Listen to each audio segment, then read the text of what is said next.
ఏండో బాగున్నారా? నేనైతే చాలా చాలా చాలా బాగున్నాను. మీరు బాగుండాలని కోరుకుంటున్నాను. ఇంక వీడియోలోకి వెళ్తాను. ఎందుకంటే నేను మొన్న ఒక వీడియో చేశాను మనీ ప్లాంట్ కోసం. ఆ తర్వాత అదే రోజు ఇదే వీడియో కూడా చేశాను అనమాట.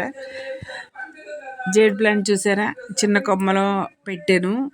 ఇంతకు ముందు కట్ చేసి అందులో ఒకటి ఇందులో ఒకటి కొన్ని కొన్ని పెట్టాను అనమాట. కాకపోతే ఒక్కొక్క దాంట్లో 4-3 పెట్టాను.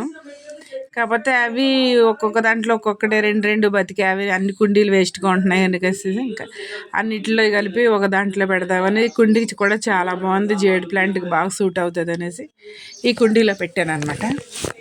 ఎలా ఉంది చూడండి.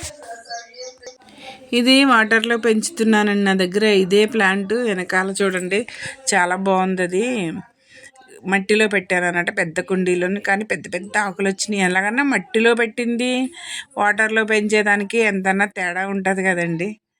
అందుకనేసి తేడాగానే ఉంది. ఇది చిన్నదే కానీ డబ్బా, అది ఇది ఒకటేసారి పెట్టాను అన్నట్టు. నేను 2 కొమ్మలు తెచ్చి పెట్టాను. నేను అంతగా మొక్కలు ఎక్కువ కొన్నాను, మీకు తెలుసు కదా. ఫ్రీగా గార్డెన్ చేయాలి జీరో బడ్జెట్లో అనేసి అలా నోటి చూసారు ఎంత బాగా ఏర్లు వచ్చేసినాయో దానికి. అసలు అది పెట్టి నేను 2 ఇయర్స్ పైన అయిందండి. లీవ్స్ అయితే కొత్త కొత్తవి వస్తున్నాయి, కాకపోతే బాగా పెద్దగా ఎదగట్లేదు అనమాట. వాటర్లో పెట్టిన మొక్క అయితే మాత్రం చాలా ఫ్రెష్గా ఉంటుంది ఇప్పుడు కూడాను. వారానికి 10 రోజులకి ఒకసారి నేను మొత్తం కడిగేసి మళ్ళీ నీళ్ళు కొత్తవి పెడతా ఉంటాను అనమాట. చాలామంది వాటర్లో అగ చూడండి వెనకాల ఉంది కదా, నా వెనకాల అదే సేమ్ ప్లాంట్ అన్నట్టు. ఇంక ఇందులో కూడా పెట్టాను ఒక కొమ్మ. ఇందులో కూడా చాలా బాగా వచ్చింది. ఇది కూడానే చాలా రోజుల నుంచి ఉంది. ఇది అది ఒకటేసారి పెట్టినట్టు అనమాట. కాకపోతే ఆకులు మాత్రం ఇందులో పెద్దగా ఎదగట్లేదు. వస్తున్నాయి, కొత్త కొత్త ఆకులు వస్తున్నాయి.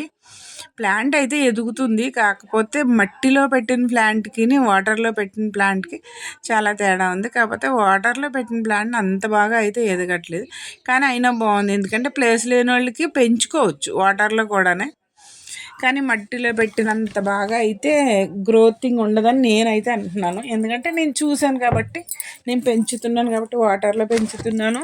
అలాగే మట్టిలో కూడా పెంచుతున్నాను. ఇవే మొక్కల్ని చాలా బాగా వచ్చినాయి నాకైతే సూపర్గానే. చూసారు కదా, ఇంకా చాలా మొక్కలు ఉన్నాయి. ఇది కొలియాస్ అండి, నేను కొమ్మతోనే పెట్టాను దీన్ని. చాలా బాగుంది కదా, కలర్ఫుల్గా ఉంది. నెమలి పింఛన్లాగా మధ్యలో ఒక కలరు, చుట్టూరు ఒక కలరు. ఎంత బాగుందో చూడండి. చుట్టూరు మెరూన్, మధ్యలో పింక్ ఉంది. చాలా సూపర్గా ఉందన్నమాట మొక్క. మీరు కూడా కొమ్మలతో పెంచుకోవచ్చు. అది బచ్చల కూర అండి, బెంగళూరు బచ్చలు అంటారు కదా. మనం పప్పులు వేసుకోవచ్చు, ఫ్రై చేసుకోవచ్చు, మామూలుగా కూర కూడా చేసుకోవచ్చు. అలాంటి 2-3 కుండీల్లోనే నేను అప్పుడప్పుడు కూర చేస్తూ ఉంటాను. చాలా బాగుంటుంది అది కూడా. ఇది కూడా వాటర్లో పెరుగుద్దండి బచ్చల కూర కూడా. మనం వాటర్లో మైక్రోగ్రీన్స్లా పెంచుకుని, అంటే ఏర్ ఉంటుంది దీనికి, మైక్రోగ్రీన్స్ అని కాదు కానీ వాటర్లో పెంచుకుని దాన్ని కూడా మనం కూర చేసుకోవచ్చు అనమాట. ఈ రకంగా ఇలాగ నేను మొక్కలు పెంచుతున్నాను. ఇది నల్లేరు కాడండి. నేను మొన్న ఇంతకుముందు వీడియోలో నల్లేరు కాడ గురించి మాట్లాడి పెట్టాను, నల్లేరు కాడ ఉపయోగాల గురించి. అయితే ఒకళ్ళు అడిగారు నన్ను, నల్లేరు కాడ అంటే ఎలా ఉంటుంది, మీ దగ్గర ఉంటే చూపించలేదు ఆ రోజు, ఓన్లీ నల్లేరు కాడ గురించి చెప్పారు కానీ అని అన్నారు. అందుకనేసి ఈరోజు చూపిస్తున్నాను అనమాట. ఇదేనండి నల్లేరు కాడ అంటేనే. కొంతమందికి తెలియకపోవచ్చు. దీన్ని పచ్చడి చేసుకుని తిన్నా, రసం తీసుకుని తాగినా, ఇంకో ఎక్కడ పడితే అక్కడ గనుపులు కింద ఉంటుంది. ఆ గనుపులు కాడ వేర్లు వచ్చేస్తాయి అనమాట. ఏర్లు వచ్చిన కాడ ఇప్పుడు 4-5 గనుపులు ఉన్నాయి కదా, ఆ గనుపుల కాడ ఒక్కొక్క కనుపు కాడ ఎరగొట్టి మనం పెట్టుకుంటే 5-6 మొక్కలు వస్తాయి. ఒక్క కనుపు ఉంటే చాలండి, ఒక్క మొక్క పెట్టుకోవచ్చు అనమాట మనం. ఇది ఆక్సిజన్ ప్లాంట్, చాలా సూపర్ ఆక్సిజన్ దీనివల్ల స్పైడర్ ప్లాంట్ కన్నా కూడా, ఇది స్నేక్ ప్లాంట్ కన్నా కూడా మంచిది అనమాట ఆక్సిజన్ విషయంలో అయితేనే. గాలిని చాలా ప్యూరిఫై చేస్తుంది మంచిగానే. దీనివల్ల చాలా ఉపయోగాలు ఉన్నాయి. అలా ఇరిచేసుకుని కొమ్మను పెట్టుకోవచ్చు. మనం ఒకవేళ పచ్చడి చేసుకోవాలంటే అలాంటి చిగురులు మాత్రమే చేసుకోవాలి.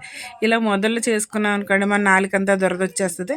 తర్వాత చేసుకునేటప్పుడు కూడా ఇంకా ములక్కాడకి మనం కాడల పైన ఎలా అయితే తీసేసుకుంటున్నామో ఆ రకంగా పొట్టంతా తీసుకుని ఆ లోపల ఉన్న గుజ్జును మాత్రమే మనం పచ్చడి చేసుకోవాలి. మొత్తం కాడల ముక్కల కింద కోసేసుకుని చేసుకుంటే మాత్రం మన చేతులు నోరు కూడా దురదొచ్చేస్తుంది అనమాట. తెలిసి చేసుకోవాలి దాన్ని.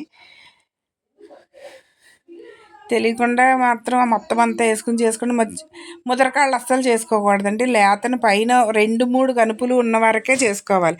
అంతకన్నా ఎక్కువ ఉన్నది చేసుకున్నా అంటే దురద వచ్చేస్తుంది. మీకు తెలుసుకోండి ఇది మాత్రం. కానీ పిల్లలకు మాత్రం చేసి పెడితే మాత్రం చాలా మంచిదండి. మంచి ఆయుర్వేద ఔషధాలు ఉన్న మొక్క ఇది. అందరి దొడ్లోని పెంచుకోవాలి, అందరి ఇళ్లల్లోని ఉండాలండి ఇలాంటి మొక్కలు. ఎందుకంటే ఇది వేరుకే కాకుండా ప్రతి విషయంలో కూడా, ప్రతి దాంట్లో కూడా ఈ మొక్క చాలా ఉపయోగపడుతుంది. మన విషయాల్లోని తెలుసుకోలేని వాళ్ళు ఎవరైనా ఉంటే ఈ వీడియో చూసి నల్లేరు ఎలా ఉంటుందా అనేసి మీరు తెలుసుకోండి. ఇదేనండి నా వీడియో. ఇంతవరకు చూసినందుకు చాలా థ్యాంక్స్.